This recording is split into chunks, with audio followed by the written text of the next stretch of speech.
Hey you guys, Blessed YGO here. So you guys have been missing me from my channel for a while. I recently caught Corona, so I was away from videos for a while. I didn't want to be like coughing in the videos. So like the last couple months, I've just had like health issues, mic issues. You know what I'm saying? I've been trying to get consistent and get back consistent. So I'm gonna try to start it off with this. I still owe you guys for the giveaway. I didn't forget about you guys. I love you guys. You know what I'm saying? I appreciate you guys so much for dealing with me with everything that's been going on. So for a treat, I'm gonna give you guys a deck that I've been playing locally. And it's probably a deck I'd take to an event if we had like a regional tomorrow or something. And I walked into the event and I knew like the room was gonna be on Shadal's and like Dragon Link. This is definitely the deck I'd take to beat those decks. It's a really good sleeper deck, and it has you can play around pretty much everything except for Lancia. And if you open like the Lyrilusc cards, you don't really lose to Lancia anyway. You still get to like some more. So yeah, with that being said, I'll go ahead and jump right into the deck profile. I'll do the shout outs after, even though nobody ever listens to after. But first, you got to shout out to the GOAT. This is the GOAT right here. Yeah, this is what my sponsor got me for my birthday. So sick. Love to see it sign. Yeah, it's really gas. All right, into the deck profile. So, my deck profile for Lyrilusc is going to be a little weird. My ratios are a little strange. Unlike other people, I only play like I play what I feel is good. Now like I know he shot and like made the deck and everything. Like there's probably like way better Lyrilusc players than me. This is just my take on the deck. So take it with a grain of salt. You know what I mean? So start off. So one of instead of to rescue cat, I only play one. A lot of times when you're going in the rescue cat, like it's the most vulnerable combo starter out of like any of them, because it works your normal summon, and if it gets like impacted, you pretty much need to have like a reborn or like Karaz or something like continue. Delirious costs also help with that. I don't play Gamma in the main deck because it doesn't seem as impactful right now. Because like against Dragon Link, what are you gonna Gamma to essentially just stop their turn? The best thing you could do is probably like save your Gamma for your turn for like the Seals effect or like the Savage effect or something like that. But like at that point, you're trying to just play through their negate subparly. So I only play one Rescue Cat. It's still super strong, being able to search it out as some of your combo pieces. And you do need like a one card starting deck. Like always like having a one card combo in my deck, especially with like stuff like this. Kind of like with Warriors, I always want to keep like Neo Space Connector in my deck just because um, you just want when you're side decking, you want to be able to like draw 4 bricks some game, and it's just like your one starter, and you're like, oh, thank God I drew this. You know what I mean? You just want to have that option in your deck. I won't explain much else. That was just like the weirdest thing in my deck almost. Play one barrier statue, simple. One Apex Avian. So I play 2 Tri-Brigade Kit, and I play 2 Tri-Brigade Karas. 2 Kit is pretty standard. A lot of people play 3 Karas because they play multiple Rescue Cats. He's pretty much your extender. He's the best one, except like to me, he's not like the best one. To me, Nerval and Fractal are like the best ones. Karas and Kid are like the pseudo ones. He's really nice to have, but you don't play like Desires or anything, so you don't need like multiples. Your deck doesn't really like, you don't really grind.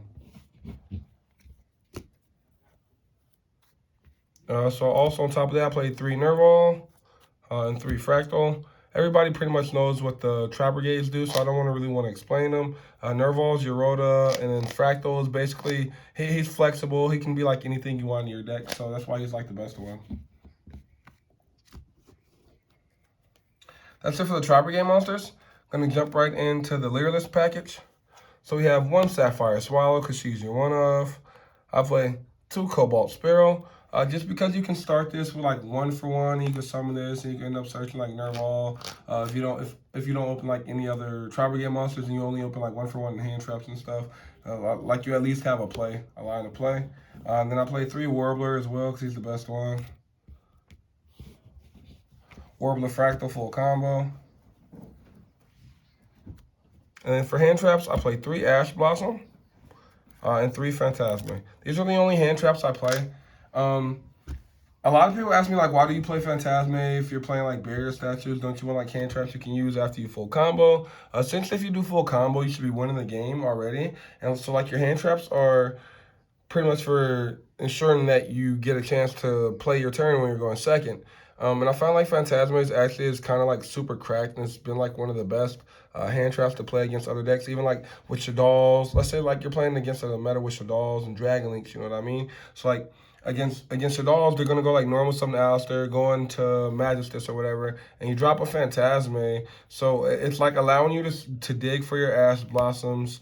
And on top of that, like you're digging for your Dark Ruler Memoirs, and you're putting it out to a window on board already. They have to like, I don't know. The only downside is to it because like they can schism your Phantasma away. That's pretty much like the only real downside. But like if they're going like first turn window off like Shadow Fuse or anything like that, and they're not allowed like able to set up a schism, Phantasma has been really good that way. Only hand trust I've been playing though. I was actually gonna cut the Phantasmas for DD Crows though. Just because I was gonna play Dark Simorg in my deck. I do side one of it, but I just don't have the copy in the mail yet. So for spells, play one Tri-Brigade Rendezvous, one Call by the Grave. You play a lot of 1/0 spells. One for one Monster Reborn, one Foolish Burial. That's it for your 1/0s. Just your power 1/0s. Monster Reborn is like your only extender you really have for your deck. I wish this deck had like a Will of the Salamangreat, it'd be cracked. But unfortunately it doesn't, so yeah.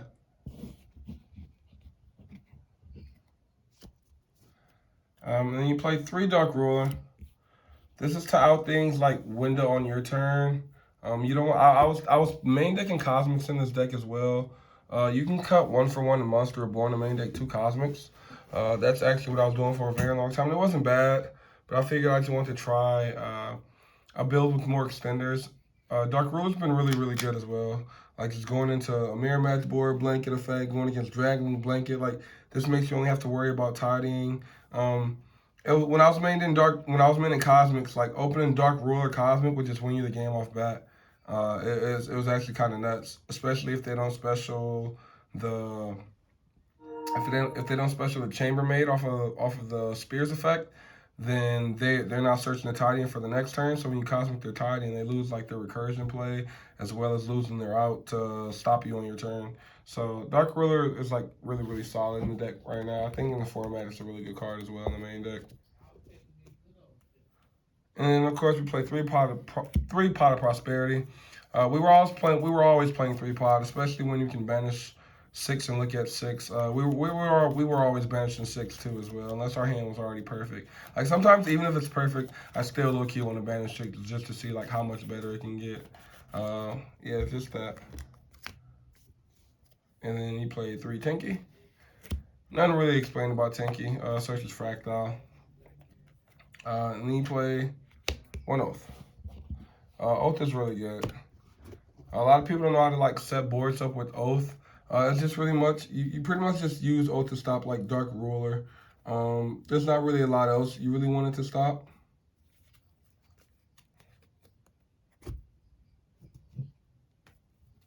And then going into the extra deck, we have the Blessing Token Flexing. And we're going to start off one Rosada Starling. He's pretty much the only important exit in your deck.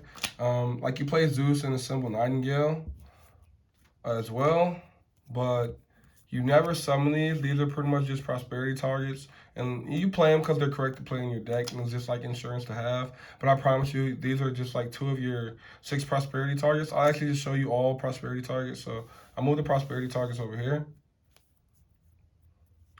And then you play 2 Fairjet. So one of these will always be your prosperity target as well, especially when you're banishing 6. So as you can see, it's these 3 so far.